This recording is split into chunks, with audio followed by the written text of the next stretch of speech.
Salut les Stratoniens, salut à tous, on se retrouve pour une vidéo après l'annonce du CPI, après l'ouverture des marchés. J'espère qu'on va avoir quelque chose d'intéressant dans cette charte, mais oui, il y a des choses très intéressantes. C'est moi qui vous le dis, il y a des choses super cool qui sont été faites. On ira voir bien évidemment le CPI, qu'est-ce qui s'est passé, etc. On ira voir l'Ethereum, le BNB qui se fait vachement rejeter par notre zone, même chose pour l'Ethereum. On ira voir le SP500, l'indice dollar et le USDT.D, donc c'est la dominance de l'USDT par rapport à tout le monde des cryptos, donc ça peut être super intéressant, je vais vous montrer. Le RSR qui m'a été demandé, le APE qui m'a été demandé, et ça sera tout pour cette vidéo. J'espère qu'elle vous plaira. Du coup, ce week-end, on risque d'avoir, il y a deux vidéos super importantes, je pense, le samedi et dimanche, ça sera une vidéo entière sur le Bitcoin, qu'est-ce que j'en pense, pour du long terme, et aussi, du coup, dimanche, donc ça c'était samedi, excuse-moi. Dimanche, on aura une super vidéo sur l'analyse technique où je suis revenu en arrière, j'ai analysé tout ce qu'on est venu faire là, tous les scénarios qu'on a eu ici. Donc vraiment une bonne vidéo pour les gens qui veulent vraiment apprendre comment fonctionne Smart Money ou ICT, c'est une pépite. Enfin bref, j'espère que cette vidéo vous plaira, on est tout de suite parti. Crypto, million. Crypto, million. Commençons directement par le CPI, donc le truc le plus important qui est arrivé aujourd'hui, on a eu donc une résolution et c'est bien 6.5. Donc hier je disais que les gens qui avaient fait ces chiffres, ils avaient fumé je sais pas quoi, mais non, ils ont pas trop fumé, ils ont même fumé je sais pas un truc super parce qu'ils ont tombé juste, super cool. Donc ils avaient prévu 6.5, c'est tombé 6.5, donc c'est plutôt neutre, même plutôt haussier parce que les gens l'ont prédit et c'est arrivé, donc pas eu de surprise, les gens sont contents. Plutôt une news haussière. Par contre, ici, on a eu donc Unemployment Claim. C'est toutes les demandes qui ont été envoyées pour un travail. Et en fait, il y en a moins que prévu. Vous voyez qu'ici, on a moins. Donc, ça peut être une news un peu dommage. Et dernière news que je voulais vous montrer, c'est ici. Donc, actuellement, il y a Biden qui est en train de parler. Mais ils ont dit, la Maison Blanche a déclaré que les données sur l'inflation confirment qu'un soft landing est possible. On s'est même donné une transition vers une croissance stable est possible. Ok. Et après, du coup, le gars qui a le compte, il a commenté « Autant je veux bien encore croire au soft landing, mais j'ai vraiment du mal à croire à une transition vers une croissance stable. » Je suis assez d'accord, parce qu'une croissance, c'est jamais stable, il y a des pics, etc. Bref, en tout cas, des news plutôt neutres. Après, voilà, on est bien en train de se faire rejeter quand même. Si on passe juste en 1 heure, 15 minutes, je peux vous montrer ça.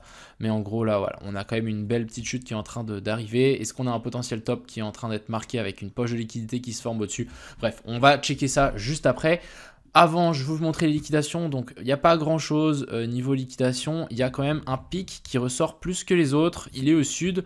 On a vraiment un gros pic ici vers la zone des 16 500. Celui-là, il monte jusqu'à 70 millions. Ok, pourquoi pas. Après, si on regarde un peu les charts comme ça, c'est plus ou moins équitable. Il y en a peut-être un peu plus au sud, mais bon, ça reste vraiment très très faible. Pour le coup, on va patienter, mais je pense que les gens qui en ont peut-être les liquidations ne sont pas encore mis à jour. Bref, mais on va avoir quelque chose d'assez intéressant à mon avis sur les liquidations. Ça va peut-être s'accumuler au sud parce qu'à mon avis, il y a pas mal de gens qui ont longues, qui sont pas fait rect, et du coup, ça a créé leur liquidation au sud. Je vais faire un petit tour sur Twitter. Il y a énormément de choses que j'ai likées ce matin qui sont super intéressantes. Du coup, je voulais vous montrer ça. Premièrement, ici on a une charte du Bitcoin long terme, un bear market de 364 jours, un bear market de 364 jours. On est arrivé au bout et là ça commence à partir. Lui, qu'est-ce qu'il fait? Il target environ la zone des 200 000, 210 000, pourquoi pas. Mais voilà, du coup pour lui, le bear market est fini. Vous en pensez ce que vous voulez. Moi je pense qu'on n'est pas loin d'un bottom, clairement, même si le bottom est peut-être trouvé. Mais ça commence déjà à se concrétiser, c'est plutôt pas mal. Ensuite ici, on va en parler tout à l'heure, mais Ethereum, donc potentiel Power of Three, accumulation, manipulation et ensuite extension, donc pour chuter et récupérer les liquidités au sud, qui ne sont pas prises, donc c'est des poches de liquidités et c'est fort possible qu'on vienne les prendre. Ici, petite falling wedge, donc on est potentiellement en train de s'appuyer donc sur cette trendline, c'est la même que j'ai tirée ici, si on dézoome, peut-être pas en dédit, mais voilà, en tout cas, ici en 4 heures, on a une jolie petite trendline et pour le moment, on est vraiment venu taper dessus et on se fait rejeter, donc plutôt mauvais signe, mais voilà, on avait ça assez intéressant à notifier. On avait ça aussi, un top, 2 tops, 3 tops, est-ce qu'on ferait pas un tri-tap top? C'est juste un top en 3 fois, donc on tape une fois, on sort un coup, on ressort une deuxième fois et ensuite ça s'inverse. On fait souvent des tri-tap bottom, c'est ce que je vous ai dessiné souvent, c'est faire un truc comme ceci. On descend une fois, on grimpe, on redescend une fois et ensuite on revient s'appuyer donc sur celui-là. Ça nous crée ici une manipulation et ensuite ici on part. en faisant un boss ici si possible. Donc vraiment possible aussi, assez intéressant, on verra si ça se tient, mais encore une fois pour moi il y a des liquidations au sud. Ici on a AllStreetBet qui nous a update sa petite vague d'Elliott, donc 1, 2, 3, 4, pourquoi pas un retour vers la zone ici des 17 800, 17 500, je pense que si on passe en dessous c'est vraiment game over, pourquoi pas faire un dernier push vers le haut, on verra, je pense que c'est toujours d'actualité, même si on se fait repousser ici, hein, on peut largement revenir s'appuyer, je vais vite fait vous montrer, mais on ira check tout ça tout à l'heure. Pourquoi pas s'appuyer sur ça et en fait vraiment tenir cette zone là et ensuite on peut push, donc pourquoi pas, je vous montrerai ce scénario juste après. Et on a aussi ce scénario donc assez intéressant, on l'a déjà fait une fois et en plus on avait une news ici, premier top, deuxième top, on vient taper la trendline et ensuite on descend plus bas. Personnellement, je trouve qu'il y a quand même beaucoup de liquidité au sud à récupérer. Maintenant, on a aussi au nord, je vais vous montrer ça, mais en gros, on pourrait largement faire de nouveau une nouvelle descente. Et si on commence à descendre, ça sera minimum vers la zone des 16 000. Et si on casse la zone des 16 000, bah, ça sera sous la zone des 15 500, donc un nouveau plus bas, mais je pense qu'on n'y restera pas extrêmement longtemps. Je voulais aussi vous montrer ça. On a donc... Block Capital qui nous permet de voir les liquidations. Et ici, on peut voir qu'on a donc en jaune ces liquidations... qui ne sont pas encore prises. Ici, vous voyez bien que les liquidations des shorters ont été touchées. Ici, pas encore. Donc, c'est entre la zone des 17 000, je pense à 17 250, 17 300. On a des liquidités de 800 millions. Donc, ça correspond 17 000... Attends, j'avais dit combien ? 17 250, 17 250. Donc voilà, on peut encore redescendre. Je pense qu'il y a quand même pas mal de liquidités, étant donné qu'ici, on est monté comme un escalier, hein, vous voyez, tac, tac, tac, gentiment, mais sûrement, tac, tac, tac. Donc c'est sûr et certain que là, il y a de la liquidité à potentiellement venir récupérer un de ces quatre. On verra, mais pour le moment, on va juste patienter. Voilà, c'est ça que j'avais à vous montrer, en tout cas aujourd'hui, sur Twitter. Passons donc sur cette petite analyse. Déjà, faisons un petit point par rapport à la position de hier. Voilà, je me suis fait rect, étant donné que j'ai pas, je me suis dit, j'ai tenté, il n'y avait pas de boss. Vous voyez qu'ici, on avait un potentiel COS, mais ce qu'il nous fallait, c'était un boss et une confirmation qu'on est bien en train d'inverser la structure. On n'en a pas eu, et j'ai quand même tenté, bref, j'ai pris une petite position, j'ai perdu 100 balles avec le copy trading sur cette position, mais au moins j'ai tenté. On était sur des zones importantes d'un potentiel short. Pour le moment, j'ai pas d'autres positions, mais voilà, je voulais quand même en tout cas vous le dire, on avait quand même un potentiel setup, ça n'a pas marché, et bien évidemment ça ne marchera pas tout le temps. Il fallait bien arrêter notre série de victoires au bout d'un moment. Donc, reprenons nos moutons. Donc ici, sur ce BTC, on a fait un magnifique pump, on est en train de s'appuyer sur la trendline long terme ici. Donc on a fait résistance, résistance, et là on refait résistance dessus. En faisant cette résistance ici, qu'est-ce qu'on a créé? On a créé un equal high entre ce sommet-là et ce sommet-là. Ça veut dire qu'il y a des stop loss qui étaient placés là, ils sont toujours pas sortis. Et les gens qui sont en train de shorter ici, ils ont mis leur stop loss là au-dessus. Donc on crée une poche de liquidité. Si on veut vraiment descendre plus bas, moi je verrai quand même une petite touchette au-dessus pour récupérer les stop loss, pour que quand on chute avec le moins de personnes possible dans le train. On a de nouveau aussi fait un petit equal high ici, donc de nouveau une poche de liquidité. Du coup, ça commence à en faire pas mal. Je me dis, si on chute maintenant, et que vraiment on descend jusque là, quand on voudra repartir, là, ça va partir mais tellement violent, genre ça peut vraiment pester tout ça, mais super vite. Maintenant, on a une poche de liquidité des deux côtés. On en a ici, donc vers la zone des 16 000. On en a ici vers la zone des 18 300. Avec une zone de fair value gap juste au-dessus. Vous voyez ici le rectangle en vert, on a une grosse zone de fair value gap qui n'a pas été touchée en daily et en 4 heures, en 12 heures, excusez-moi. Donc deux zones super intéressantes sur lesquelles je verrai bien si vraiment on descend. Allez, pourquoi pas faire une petite touchette en haut et ensuite on redescend vers la zone ici des 18 600, 18 700, ça serait plutôt pas mal. Après, si maintenant on commence à chuter et que vraiment on casse des niveaux super importants et qu'on fait un boss, donc baissier, ça peut vraiment s'accélérer. Mais je pense que le scénario maintenant le plus probable, c'est en tout cas toucher la zone de fair value gap ici, pourquoi pas venir refaire un truc comme ceci, nous faire une jolie petite séance, taper ce qu'on a au-dessus, et si vraiment on est bearish, on descend. Mais pour le moment, moi je ne trade pas, parce qu'il n'y a pas trop de choses à trade, en tout cas je ne vais pas trader les news. Pour le moment, c'est un peu en plus petit time frame ici, c'est un petit peu le bordel. On a eu une petite inversion de structure ici qui s'est quand même formée, mais bon, 3 fois rien, hop, on est grimpé, et ensuite ça a chuté. Mais bon, très difficile de se positionner en tout cas là-dessus. Personnellement, je vais attendre. Pourquoi pas une petite touchette ici de la zone de fair value gap. Pourquoi pas s'appuyer ici sur cette zone-là. Donc cette zone-là, je rappelle que c'est le support en daily pour pousser un petit peu plus haut. Je pense que ça peut largement le faire. Mais voilà, si je veux dire mon sentiment c'est qu'il y a quand même beaucoup de liquidités au sud qui sont pas touchées. Je pense qu'ici même on peut dire qu'on a un equal low.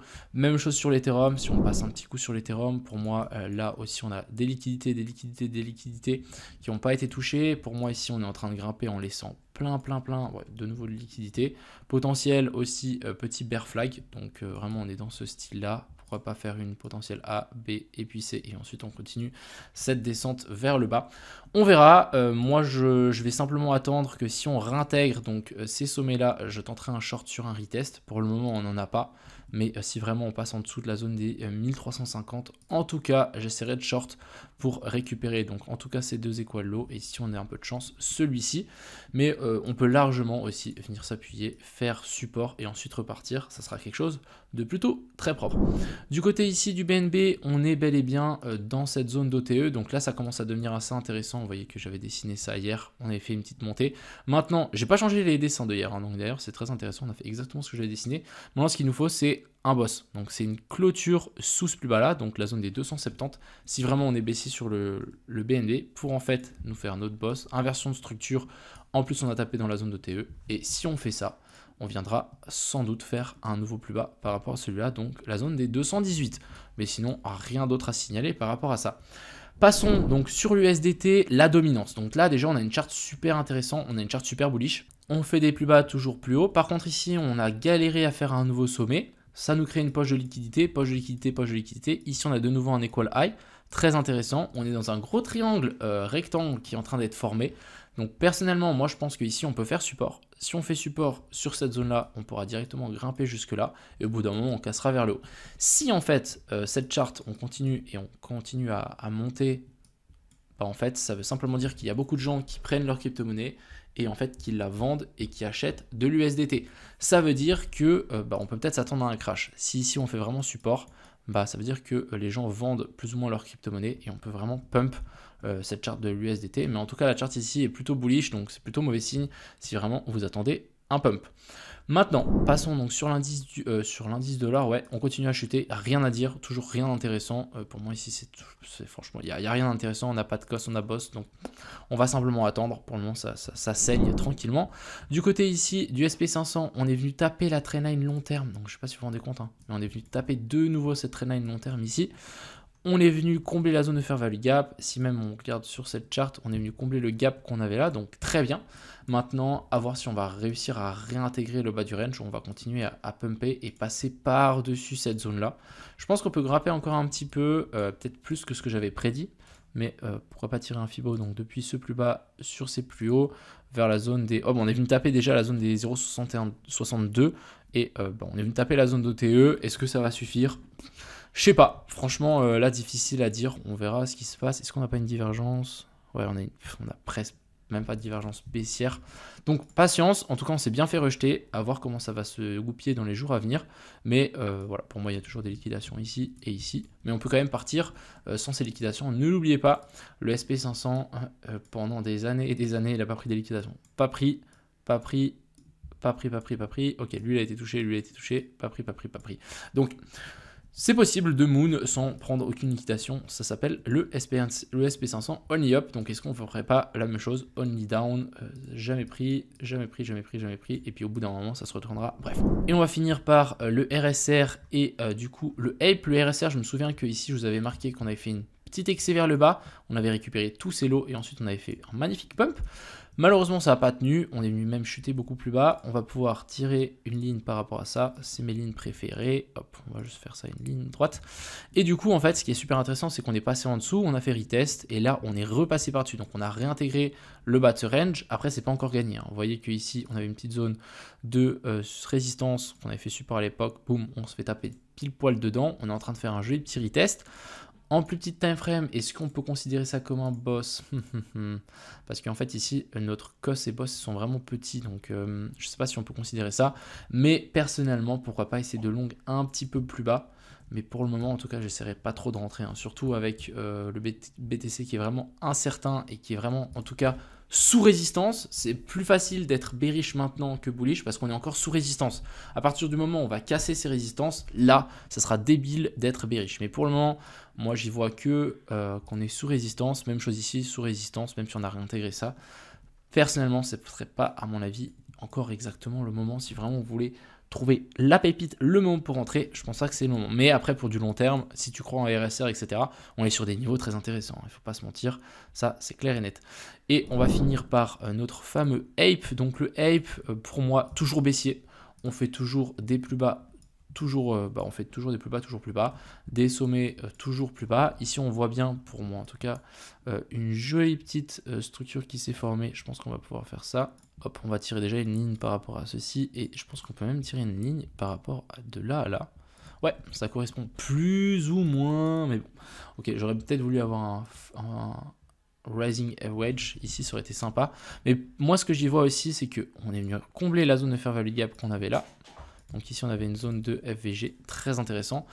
Ensuite, on a une potentielle correction en donc racine. Ici, on va mettre A, B et puis C. Donc personnellement, moi j'y vois aussi des liquidations ici au-dessus, en dessous, excusez-moi. Donc personnellement, en tout cas ici sur le Ape, je verrai potentiellement une chute à venir pour récupérer ces plus bas et en fait continuer la structure baissière. On est dans une tendance baissière, je vois pas pourquoi on changerait pour le moment. Il n'y a toujours pas de clôture au-dessus de ce niveau-là, ça sera déjà un niveau très intéressant à récup. Pour le moment, on n'a pas du tout récup, il faudrait une clôture au-dessus de ça et ensuite on verra. Mais pour le moment, nada, pour moi ça continue cette fameuse chute. Donc voilà un petit peu ce que j'avais à dire. On va vraiment checker ce BTC. Pour moi on est toujours sous résistance, on s'est fait bien rejeter. On verra si on continue cette baisse. Moi je vais surveiller l'Ethereum si on peut pas essayer de le short, si on passe vraiment là en dessous. Bitcoin si on a quelque chose d'assez intéressant, mais pour le moment difficile de trader cette charte. Et puis voilà quoi. Je vous souhaite à tous une excellente soirée. Profitez bien de votre soirée et puis à très bientôt. Ciao.